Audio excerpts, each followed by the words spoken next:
The insane execution of teenage girl Lepa Radic. Nazis have truly been the scum of the earth for all the right reasons. They committed every heinous crime one can think of during World War II. Some brave people have retaliated against the Nazis and are now celebrated as heroes of history. One such hero was a 17-year-old girl named Lepa Radic, who died fighting the Nazis. Let's go ahead and uncover this story. Lepa Radic was a Yugoslav partisan and communist of Serbian ancestry, who received the Order of the People's Hero in 1951 for contributing to the Second World War resistance campaign against the Axis powers, making her the youngest recipient at the time. Radic was born on 19 December 1925 to a Bosnian Serb family in the hamlet of Gasinga near Bosanska Gradiska. She attended first grade at the Women's School of Crafts in Bosanska Krupa after graduating from the neighboring Bistrica Primary School, and finished the following grades at school in Bosanska Gradska. As a student, Lepa valued hard work and seriousness and enjoyed reading advanced literature.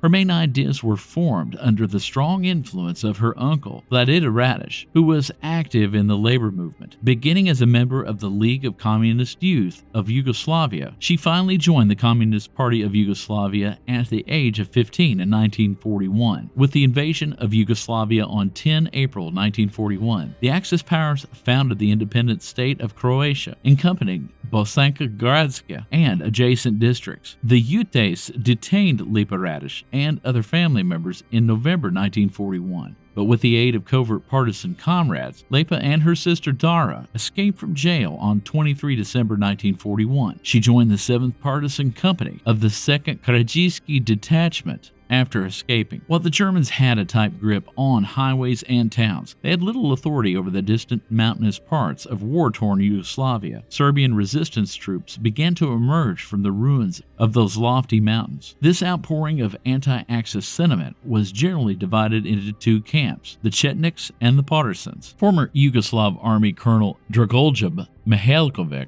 who served for the Yugoslav royalist government in exile, headed the Chetniks. The Chetniks were only unified in name and were made up of different subgroups whose goals did not always coincide. Some were vehemently anti-German, while others occasionally collaborated with the invaders. Yet what almost all Chetniks had in common was a nationalist determination to safeguard the survival of the Serbian population and devotion to the former Yugoslav monarchy. The partisans were diametrically opposed to the Chetniks because they were staunch communists. Their commander was Josip Broz Tito, the leader of the Yugoslav Communist Party's underground, KPG. The partisans' primary purpose under Tito was to construct an independent communist Yugoslav state by overthrowing the Axis forces. Lepa Radic immersed herself into this complicated war when she joined the partisans in December 1941. Once a guerrilla force, the partisans grew into a strong combat force engaging in conventional warfare. Later in the war, with a population of over 650,000 in late 1944 and organized into 4 field armies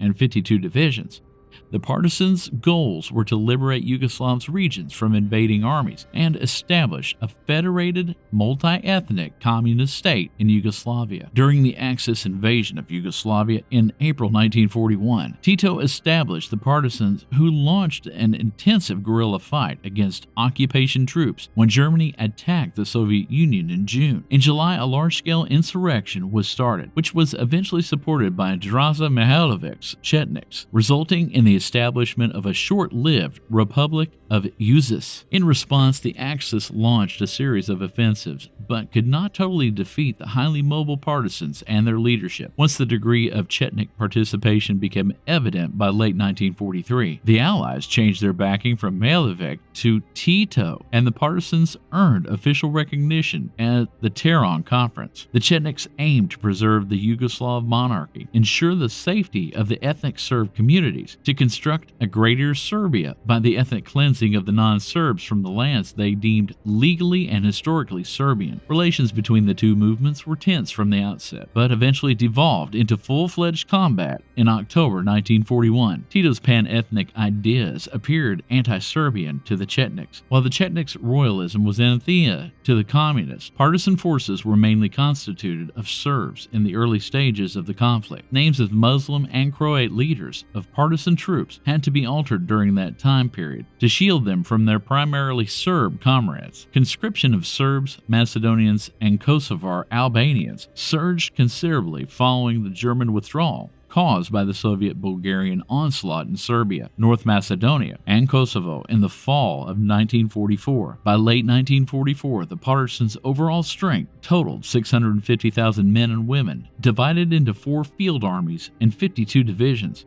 that participated in regular combat. The Partisans totaled 800,000 by April 1945. So returning to the point, she had traveled from Gasnica, near Bosanska Gradska, in northern Bosnia and Herzegovina, where she was born in 1925. She was born into a hardworking communist household. Lepa Radic, her young uncle, was already active in the labor movement. In July 1941, her father, Svetor Radic, and 2 uncles, Voha Radic and Lepa Radic, joined the partisan organization. The whole Radic family was imprisoned in November 1941 by the WWII, the fascist Nazi puppet government acting in Yugoslavia's independent state of Croatia, for their dissident action. But after just a few weeks in captivity, the partisans were able to rescue Lepa Radic and her family. Radic and her sister Dara afterwards joined the partisan movement. Lepa Radic bravely joined the 2nd Krajewski Detachment's 7th Partisan Company. She volunteered to serve on the front lines, delivering the injured and assisted the defenseless in fleeing the Axis. Yet it was her bravery that brought her down. Lepa Radic was apprehended in February 1943 while planning to rescue 150 women and children from the Germans. She attempted to defend her charges by unleashing a torrent of her remaining ammo towards the attacking Nazi SS troopers. Radic was condemned to death by hanging after the Germans apprehended her. Throughout the span of 3 days leading up to her death, the Germans kept her alone and tortured her in an attempt to collect information. She refused to reveal any information about her companions at the time.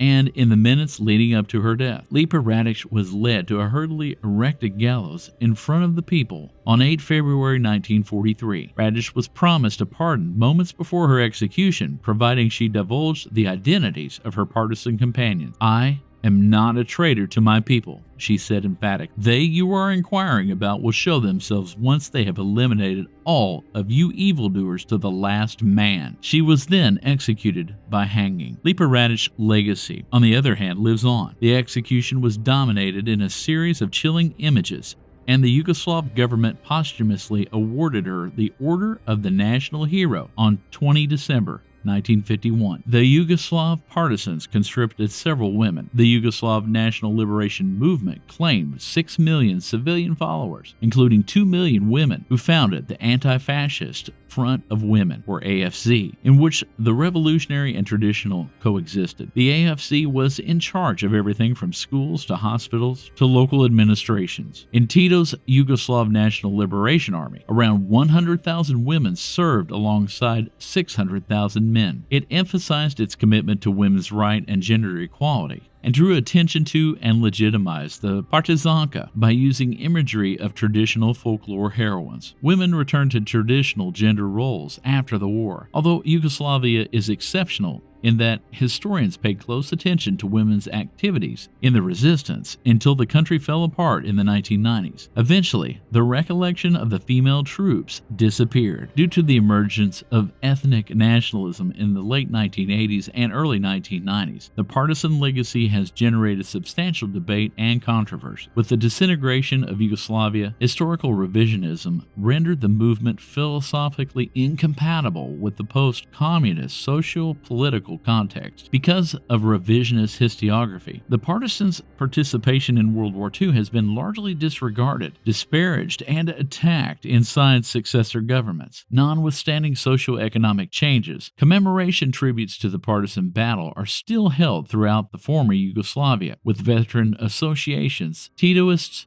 Marxists, and sympathizers attending. The successor chapters of the old Association of War Veterans of the People's Liberation War, or SUBNOR, advocate against political and legal rehabilitation of war collaborators and initiatives to rename streets and public spaces. Thank you for taking the time to watch. If you'd like us to make more videos like this, please subscribe to the channel and leave your video suggestions in the comments section.